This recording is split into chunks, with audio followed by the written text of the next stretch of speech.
Hello viewers, you're welcome to another session of Right Lovers Foundation page. My name is Hope Odejide and I'll be your host for today. Today we'll be talking about a topic that is not really common, and the topic is siblings sexual abuse. And right beside me here, I have our speaker in person of Ife Dolapo. So over to you, Ife Dolapo.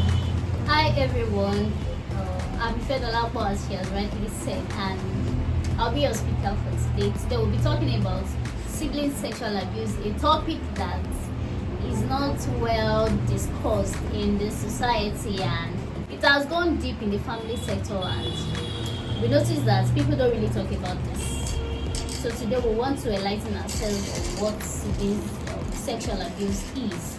Okay, so Ife Dolapo, can you really give us a brief definition of what sibling sexual abuse is all about?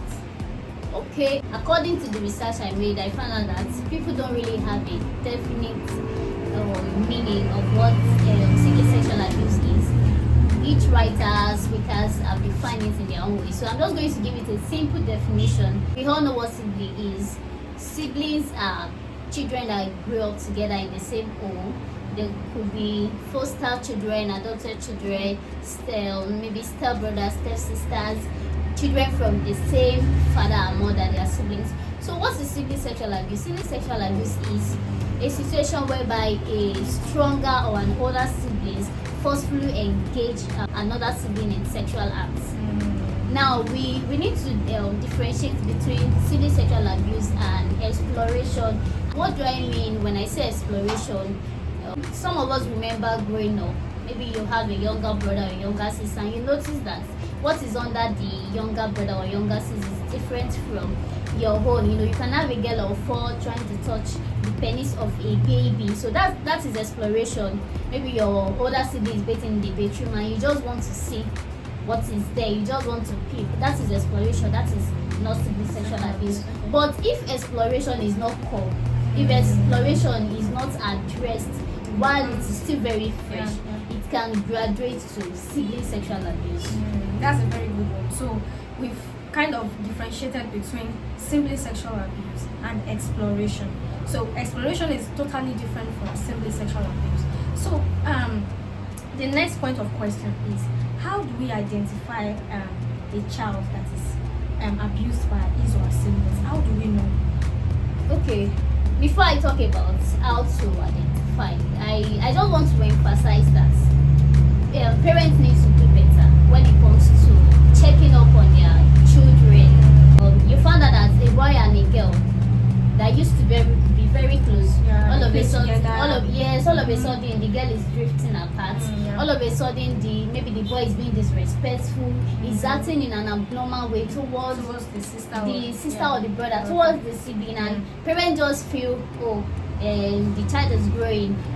They just find excuse for the children. They don't want to check what is really causing it. And number one symptoms that sibling sexual abuse is occurring in a home is when the relationship that was there before is no longer there. The male child does not want to stay with the female child anymore. The female child does not want to stay with the male child anymore. They used to be comfortable dressing in the presence of each other, which is not even right.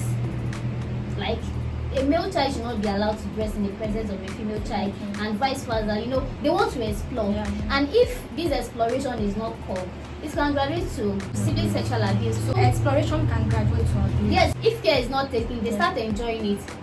They are satisfying their urge. They become sexually active. They become sexually active, and you don't know what these children are exposed to outside. You don't know the kind of friends they keep. The friends they are keeping, you don't know where they are coming from. You don't know what those children have been exposed to. So when you say that the relationship is no longer there, they are no longer comfortable, or they can become more intimate. Like they intentionally want to go, they can give excuses as to why they want to go and see their siblings in his room. They want to stay separate. They want to be private with their siblings, or they have a separate room. You discover that the other person is no longer sleeping in his or her room. The other person wants to be with the other person. So these are the things that parents need to pay attention to be sure that this is not happening under my roof. Okay, so that's a very good answer, because Now, we are seeing different form of abuse out there. Yeah. We are very familiar with domestic abuse. We are very familiar with verbal abuse, emotional abuse. But this simply sexual abuse now, we don't really see it in our society. Is it still happening? Is there anything like that? It is happening. But in this part of the world, we are more conscious of protecting our names than sorting, than attacking the real problem. Okay, I have a research here. I think I'm just going to read it out. This research was carried out by Monahan, Pratt et al., Thompson, and the likes. In a study of 51 children who had been sexually abused, about half reported being abused by his sibling. Wow. Yes, because a time will come when the siblings they can't abuse their sibling any longer. They want to go extend out. it. They want to try it out with other people. They want to try it out with other people. Wow. And we have cases of rape in our society. Let me go. 82% of victims were under 13%. 95% of offenders were older than their victims. The average age gap was 5 to 5 years. Can you imagine? So these children It has is happening, but wow. the family, they are more conscious of protecting the image of the really addressing the problem. Nobody is saying bring your child to the public, come and tell the public that my boy is sleeping with my girl is sleeping. What we are saying is, what are you doing? At times they want to protect the children from being stigmatized. Yeah. No child will be stigmatized when you go through the normal process. That is why we have therapists, we have counselors out there that you can take them to, for them to pour out their minds, and the therapists and the counselors will do justice to it. That's a good one. So, if we see anyone that is passing through any form of abuse, but specifically now the sibling sexual abuse, we can always take them to counselors and therapists. So, the next question I want to ask is, how can a child, be free from this sibling sexual abuse? The child will be sluggish. When, especially if the parents are strict, they will not want to move close to the parents to tell the parents that my elder brother is doing this to me, or my younger sister is doing this. How can we help the child to be free from such? Okay, like we used to say on our page, be involved in your child's life. That's a true one. These days, no child should be left out. As much as they need their privacy, you still have to be involved in their lives. When we put out the flyers of the program, we said good for parents and prospective parents. This is why programs like this are coming out, so that you know what you are going into. It's not really about you and your husband. And some of us are still suffering from one trauma or the other because of the negligence of our parents in some parts. So how do we help a child that is being abused sexually by a sibling? I would say that the sibling that is abusing the fellow sibling, it's not as if the sibling is happy about it. It's not as if they want to do it. But from exploration, this thing has graduated to what? Enjoyment. They just want to satisfy Keep on their trying heart. different. You as a parent, have you called this child? Have you exposed them to the dangers involved in it? But some parents will say, once I discovered that my child was into things like this, I flogged the child. In fact, I even noticed that probably from school, the child got those kind of things from school. I reported to the principal or to the head teacher or the class teacher. I flogged the child. I punished the child severally. So why? This is why some children will not even open up, because they know that at the end of the day you will punish them, you will beat them, and we need to understand that children that are doing this thing, it's not as if it's their joy. It's not as if they want to do it. I want to talk about the normal psychological part before I go to the spiritual part. Okay. It's not about flogging. Some children just need somebody that can understand them, that can be in their shoe. They just need somebody that can talk to them. They just need someone that has gone through that stage. They just need someone that has experienced such life. That's the truth. Me, my daddy flogged my life. Why is it stop?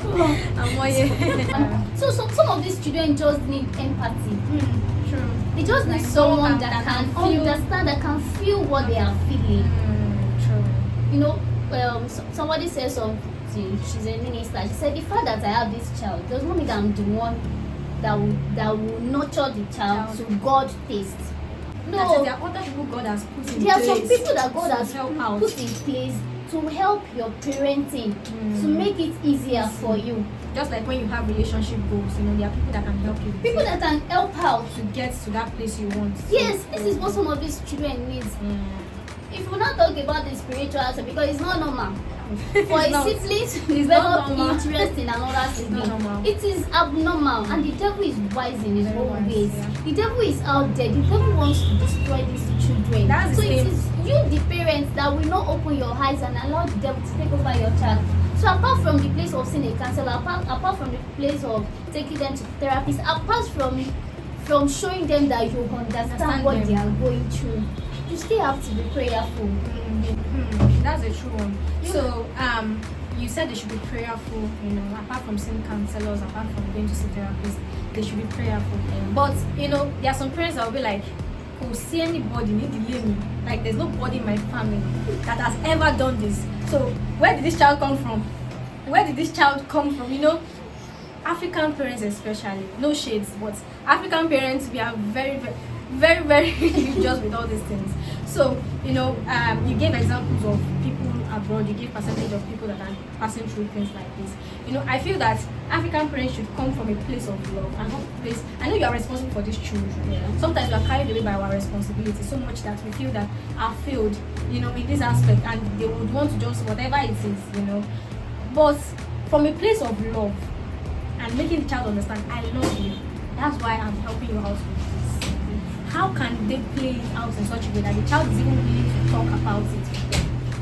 I would say this: African parents, Sorry. African parents, learn to no shades. admit it can happen. Even angels make mistakes. Admit that if you see the sign, don't ignore it. Admit that this thing can happen, and the earlier you admit, the better. It will be easy for you to take action. Don't just ignore. Even from the animation they watch, True. You know, they are being exposed to gays, lesbianism, homosexuality, and all those things. Right from cartoons So that they watch. learn to admit that it can happen. Yeah. And understand them. Don't come from the perspective of you are a bastard. You want to destroy the name of my family. You want to. That is just their own mistake. And as a parent, how do you want to come out strong in this kind of situation? That's a good one. So far we've heard about how to handle, you know, a child that is being explored, you know, from exploration to abuse. And we've learned that parents should admit, African parents, no shades. But we are telling you to admit when you see something wrong with your child. Please admit something is wrong and don't try to cover things up for them. Go to the right appropriate quarters where they can address this issue, be it spiritually or in the physical aspect. So our last question will be this: how, for prospective parents now, you know, upcoming parents in the house, for prospective parents, how can they put barriers in place to avoid these things from happening? Okay, I feel I've mentioned some of these things, that some of the things prospective parents can do to prevent sibling sexual abuse. I'm not married though, and I know it takes resources to build a home, but don't have the mentality of keeping your children in the same room. Wow. Like, you are not there in the night. But you don't have the money to get big building. Wow. So they should start planning before they even get into Yes, marriage. it's a responsibility. Prospective parents, you are hearing now. Start planning. For people your that still have children. the mind of giving birth to sick. Hey, don't give birth to that amount nowadays. So don't dream about having those children. You are Because not the one that wants to take don't. it. I'm I don't like, want take to it from me. Take it from me. Don't even do it for your own good. Anyway, for those that still have the mind to produce a whole football team, all I Okay. would say is don't keep two opposite sex in the same room. Nobody is saying that something bad will happen in your home, but prevention is better than cure. You are not there at all times to see what these children are doing. Yeah, sure. Don't even say they are the same sex. Fine. God will bless us. So I know that God will bless you that you are seeing this video. Even if they are same sex, let them have their separate beds. Beds, yeah. Let them teach them sex education, teach them body parts. Okay, fine, you are brothers and sisters. Let them know that there are boundaries. Don't have it in mind that you want to give birth, that you want to keep them in the same room. Okay. So that's, you guys have all heard about this already. So we've heard about how we can prevent sibling sexual abuse. We've heard about, you know, measures to take, you know, both for prospective parents and parents, people that are already parents already. You know, prevention is better than cure. Don't say because I've passed through the stage, I've already have my own children already. It can happen to anybody, and we don't pray for it to happen to anybody, but still we should prevent it from happening. So put measures in place. Be intentional about training your children. You know, as parents, you are a coach to these children. You have to be intentional about the life they live. You know, don't feel God. So thank you very much for coming, Loveth. Thank you very much for exposing all of us into this simply sexual abuse. I hope everybody has learned one or two things from this video. I hope you are blessed by it. Be sure to share this video. If you feel blessed, share this video around, and yeah, we'll see you in our next video.